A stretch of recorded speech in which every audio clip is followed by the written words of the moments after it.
Hello and warm welcome to the latest instalment of Birmingham City podcast Forever Blues with myself, Neil Moxley, and my co-host Colin Tattum. This week we're going to be looking at the arrival at St Andrews of a former favourite.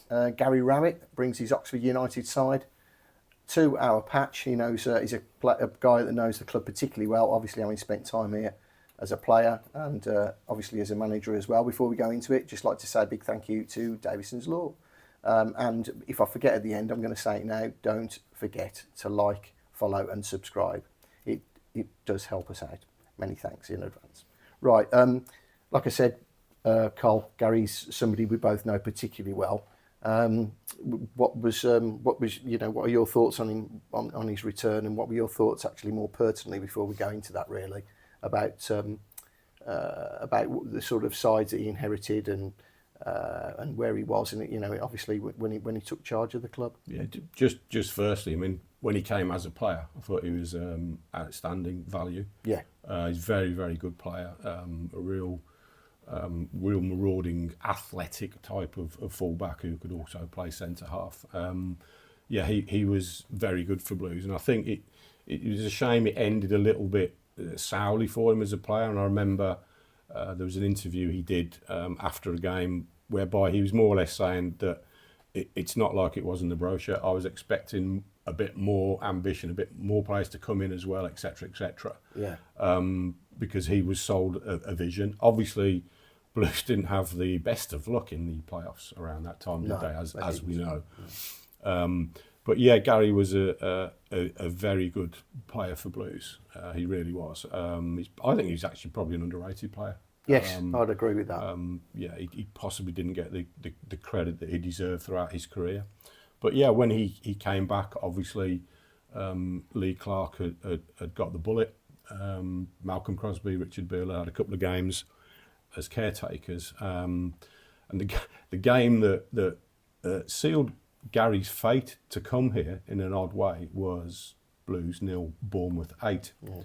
That made the owners know we have to get him in, and basically, daft as it sounds, that was good for Gary because that definitely tipped them over the edge. Yeah, we will take a punt on this young up and coming manager, and also Gary's start point was that defeat. So things you would hope are always going to go upwards, aren't they? And in fairness, as we saw, he made order out of a bit of chaos. His teams were always very well balanced, very well organised, and like I said, he brought a semblance of cohesion. Yes. To everything on the pitch, and as a result, results improved. I mean, I think we went from about 21st to 10th in that first block that he did, and then you look at and again, Lee Clark for me brought in some very good players, and it was the way Gary managed them and organised them and got them to do what they were good at. There's no secret formula. It's like, okay, you can do this. I want you to do this. You do this. You do that. And there was a balance to it, wasn't there? You had Cottrell on the wing. Jack McGoma came in as well, Donaldson, and the signing of Torrell was excellent. What a season he had. David Davis, Stephen Gleeson. There was a balance to the team. Yeah. And again, he made some very good signings. For example, Michael Morrison coming in, and we know how Michael went on to serve the club. Another real good stalwart.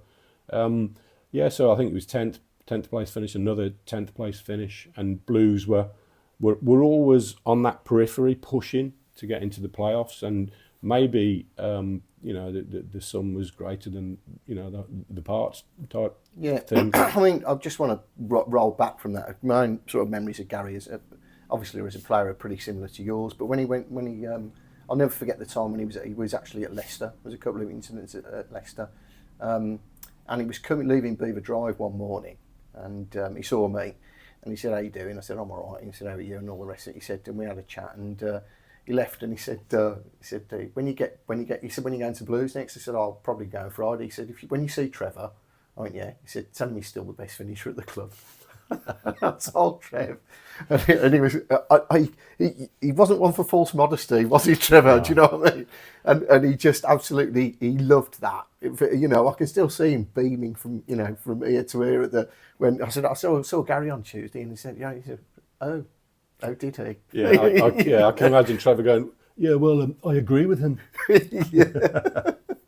So that was the first thing. And the second thing was he moved to Charlton from Leicester. And I did Mickey Adams' book. And Mickey said was one of the greatest reliefs of his entire managerial career was how Gary Rowett got through that medical with the knee he'd got. So I don't know what went on there, but bless him. I mean, if he was playing on with one bad knee for most of his career, I mean, wow, he was some player. I actually thought he could play right hand side. I saw him play right hand side of a three at Derby, mate, and he's at formative years, and he was. Yeah, I agree with you. He's a very underrated talent, actually. But coming on to the, I just want to mention as well my niece, whose first 3 games watching Birmingham City were lost at home to Yeovil 0-2, right? Lost at home to Watford 0-4, and then lost at home to Bournemouth 0-8. And when it got to 5, she turned to my brother and said, "When it gets to 7, can we go?" Which is the greatest lines ever. So anyway, if you're listening, Evie, well done for that. So look, I just want to, I agree with everything you said about Gary's team. He's very conservative with a small C, but they were very well organised. When you used the phrase a minute ago, didn't you? Semblance of cohesion. I think that was it. They were a unit, weren't they? Everybody knew what they were doing. Everybody knew what the plan was. And I think you're right. I think Lee had possibly just lost his way a little bit, but he did bring in some. He did bring in some good players. There's no question about that. I think the key one was probably his first. I think it was the Michael Morrison signing, because we desperately needed somebody to shore things up at the back. And like you say, he went on to be a great. So I mean, I think I'm right in saying that the first game after that 8-0 was a derby at Molineux, and we drew 0-0 and got the point, and that provided really, I think, with the springboard to go on and do what we did and climb out of it. And I think Gary, you mentioned at the time, didn't he, that he could see the players' chins were on the floor. He wanted them to have a bit of fun, and there was that story of the big bird, Mark Sale, coming out in tracksuits hitched up high to, I think it was a suit or tracksuit, I can't remember, which is like were too small for him, and it just got everybody rolling around in laughter. And he worked well with Saley and Kevin Summerfield. And it's just a shame it soured for him at the end. Yeah. There's a lot of circumstances going on in the background. I mean, that his last season, he brought in Lucas Djukovic, Shea Adams signed, and the team were again on the periphery. I think they were 7th on goal difference, pushing for the playoffs. When obviously he got the bullet. People don't realise around that time, with the ownership, 3 new directors came onto the board in a few weeks before, and ultimately, although it wasn't known at the time, the mysterious Mr. King, right, that was his first proper involvement, I believe, in terms of changing manager, bringing in Gianfranco Zola. Right. And obviously at the time there was some grumblings about Blues are playing like this, that, the other, but it was a shock. Yeah. It was a shock, and I remember at the time, from a club perspective, obviously I was at the club then, and speaking with Panos Pavlakis, he sort of intimated that the relationship with the ownership and the Chinese had broken down a little bit, and they felt a little bit slighted or disrespected that they were in negotiations with Gary about a new contract, and it wasn't. Well, nothing got going with it. They might have said, he might have rejected what they felt was a good offer, or Gary's view might be different. Mm. And also, there was interest from other clubs in him at the time, as you'd expect. Yeah. I think it was Fulham, wasn't it? Was it Fulham? I think it was Fulham. Yeah. So there was a lot of grey, cloudy areas around at that time, but it certainly wasn't.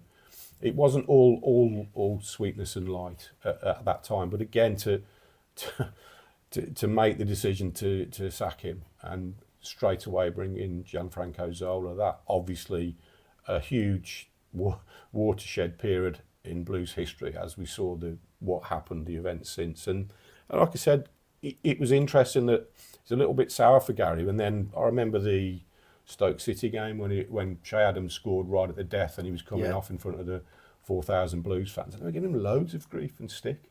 Oh, right. Yeah, because of this perception that he was like touting himself around and all that, which, you know, that was a little bit sad because what he did for the club, you know, he righted the ship again, brought in some very good players again. Another one just spring to mind, Michael Kiftendale was a real excellent value for money signing, although let's not go down Nicola Brock-Madsen, and they all tried to deny he was their man. Existed, yeah. I think they blame that one on poor old Darren Robinson actually. So no, but yeah, I, you know, in terms of modern managers, I thought Gary did a very, very good job for Blues, and then of course down the line he comes back in very different circumstances, new ownership, and obviously the unfortunate illness to Tony Mowbray. He had to step aside and Gary came in. I mean, you're obviously, as you mentioned there, you know Gary very well. What was it like at that time? What was he stepping into then? Yeah, I just want to place an epitaph on what he said on his first sort of bit at the club, really, and just sort of say I think he was of the impression. Well, no, he was. He sort of said if the owners had sort of like got him into a room and said, look, we're seventh, we're thinking of making a change. You know, what would you say to, you know, how would you convince us to give you a chance? He said, look, give me what you can to, you know, in terms of finance between now and the end of the season, and I'll get you into the playoffs. Otherwise, you know, I haven't kept my side of the bargain, and effectively make your change if you want to make it. But I don't think he was ever really given that the opportunity of that conversation. I think I'm right in saying that didn't we play Newcastle and we lost 4-0. And I think there was some incident there where he realised I'm on a sticky wicket here. My time might be up. I must admit I didn't see it coming. That's one. Normally you get some sort of smells around. You obviously, you know, you were part of the club. You'd have heard the mood music around that one. Normally, I'm fairly across things, but I have to be honest. I remember where I was. I was in Canary Wharf at a Christmas party when somebody said, "You've just sat your manager." I was like, "What?" But it was one of those. So just coming back to moving it forward a little bit, what was he stepping into? Just a mess, just a gigantic, you know, mess of, you know, trifle, custard, jelly, all just jumbled up into a. It was just a. I mean, the players didn't know whether they were coming or going. You know, there'd been plenty of incomings, plenty of outgoings. We were on our sort of 5th or 6th, you know, manager of the, you know, the season after the, you know, all the malarkey with, you know, Rooney and sad what happened to Tony Mowbray and all this thing. Good to see him on, you know, Saturday, wasn't it? But yeah, it was just, you know, the dressing room was riven with division. The players, you know, had got their, you know, eyes elsewhere. He had the devil's own job trying to keep people, you know, get people into training on time, and there was, you know, certain individuals, you know, couldn't wait to get out of the place. Once training was over, who definitely didn't see a future for themselves at the club. So it was, you know, and you know, John Ruddy made the call to arms, didn't he? You know, towards 3 or 4 games towards the end of the season, and I thought it was a brave move of him. Actually, he didn't have to do that. He probably had enough stock to have got himself back in the game, as it were. Whether he would have been United's choice going forward into a new season, I'm not so sure. I think they probably would have said thanks very much for keeping us up and moved on with another manager, because, you know, he's got this perception, but he's, you know, he would say he's never had the tools, and I absolutely accept that, because I think he's a very good manager. You don't survive at Millwall for 4 or 5 seasons without having something about you. And to be honest with you, it was like I say, mate, I think he was on a bit of a hiding sniff, and I thought it was a brave move of him. And I know people, you know, laud managers when things go well, and sometimes it's not always down to them. But I thought it was such a difficult situation. I think you could have put anybody in charge and they would have struggled, really. Yeah, it was. I mean, there's 8 games. I think you got the 3 wins, and I think people gone about that game at Rotherham. But what I remember about that, Jay Stansfield scored a perfectly legitimate goal, and the linesman looking across play decided someone was interfering with the goalkeeper's line of vision, which was bizarre. Right. That moment goes the other way. Blues stay up. Yeah. So people can say about the way that the team may have played or certain selections. This, that, the other. He was, like you mentioned there, that there were circumstances he was dealing with. And also, I felt the team looked a bit leggy at times. Whether they were, I don't know what the directives were, whether they were training too much or what have you. I don't know. But especially in that game, they didn't seem to have that zip. No. But again, it was probably Blues' time to go. We've been circling the drain for so many years. Yeah. And the circumstances of that whole season transpired. And unfortunately, even despite winning on the last day, again on the last day, we didn't get away with it on the last day because other results for once didn't go our way, did they? No. The other thing as well, Mox, when Gary was at the club, it just brought me back to it for, around the time of his departure, sacking, whatever you want to call it. I remember speaking about how good a group of players he felt they were, but he also felt that as a group they probably were more comfortable in being that underdog and just pushing to get into the top six. Right. And I think he felt that if they were in the top six into third, it would have been a different kind of pressure. Right. And he always wondered what would it have been like? How would we have coped with that? Yeah. And like you said, again, he never probably got, that real wedge of money to go and get another player in, and maybe an upgrade here, a perceived upgrade here and there. So yeah, like I said, it was just a shame the way it all ended. But he can come back to St Andrews with Oxford United holding his head up high without a shadow of a doubt. Yeah, I mean, I think Blues fans, should. I mean, I'm not going to tell Blues fans what they should and shouldn't do. It's a bit remiss of me, that last statement. But top and bottom of it is, I think all things considered, I think it was a brave move. He didn't have to do it. He did it because it was Blues, and I know there was an element of unfinished business. If I can come in, if I can, keep them up, I'll have done. That's it. I'll have closed the chapter on what was, I'll have done my bit. Do you know what I mean? I can shake everybody and then look in the eye, say thanks ever so much for the opportunity. You've been good for me, and whichever direction you choose to go in now, that's fine. And he should go with the best wishes of everybody involved, because I think it was, like I say, I think if ever there was a poisoned chalice taken over that group of players with 8 games to go, and I'm not necessarily blaming the players for it either, to be honest. You've come and you've started the season with John Hughes, who's very similar to Gary actually in terms of the conservative nature of his teams, and then you've gone through the whole Wayne Rooney debacle. Then we've had Tony Mowbray. Then we've had Mark Venus, and it's just been a... Yeah, I think they were shell shocked. They didn't know whether they're coming or going. There's so many different ways of playing, different voices, and I just think they were sort of bamboozled a little bit by coming towards the end of the season. And as we've seen, there's been massive changes to the majority of that squad. Yeah, which is probably telling in itself. Yeah, what will we be expecting when Oxford United turn up on Saturday? Well, I think obviously they've lost the first 2 league games. So, and looking at Gary's comments after Hull City, obviously he wasn't pleased. He almost intimating there wasn't enough verve and enough sort of speed and oomph about them. Right. But he will know what he's coming into at St Andrews as well. So you can well imagine he will make Oxford, first and foremost, very difficult to break down, very difficult to beat. Again, but Blues were used to that last season, so that necessarily won't be a hurdle that Blues won't think they can't overcome.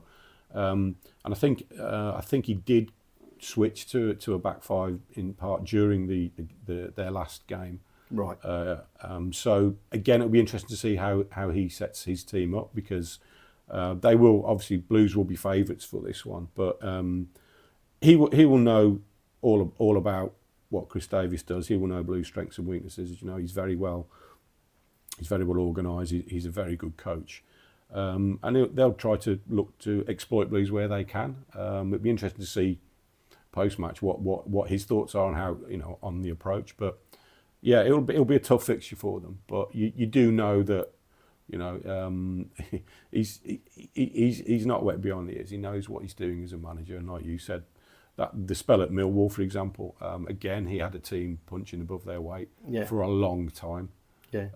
There. It's interesting, isn't it? The Championship. We've seen, obviously, we saw Ipswich come and try and sort of take the sting out of the Blues' tail, on the opening day. Then we've had a pretty, what can I say, respectful sort of Blackburn Rovers side on Saturday, and it'd be interesting because he might come and just try and block it up and try and hit Blues on pretty much like a lot of the League One clubs did last season. So it's already interesting. What I'm sort of getting is it's already interesting the different matchups that we're sort of seeing teams operate against Chris Davies' side this season. Yeah, what I think I mentioned it on one of the previous pods. What I've been a little bit surprised about, that the respect that Blues have been shown instantly, coming up from the division below. Ipswich showed tremendous respect in the way that they played and set up. And Blues they're a team now that wants to get on the ball. They want to dominate the game. It's not a team that's hanging on and looking to nick something here and there, like we've seen them scrabbling around as a low block team in this league for so many years, and it's refreshing. So, if Blues can get a win against Oxford and go with a bit of, on a high into the international break, it sets them up for a good, sort of chunk of that first third of the season. So it's been very encouraging. But like I think you mentioned on the previous pod that that the win at Blackburn and the manner of it is just a real huge, not a turning point, as you say, we're only 2 league games in, but it's significant. The manner of that victory and the victory itself is very significant for that group of players. Yeah. Well, I think that just about wraps it up for this latest edition of Forever Blues. Just like to say thank you once more to our sponsors. That's Davison's Law, Drain Tech, AMG Logistics, when I can get my words in, and Bewdley Spirits. Thanks very much for your support, and thanks once more for listening. And don't forget to follow, like, and subscribe. Until next time, thanks for being with us.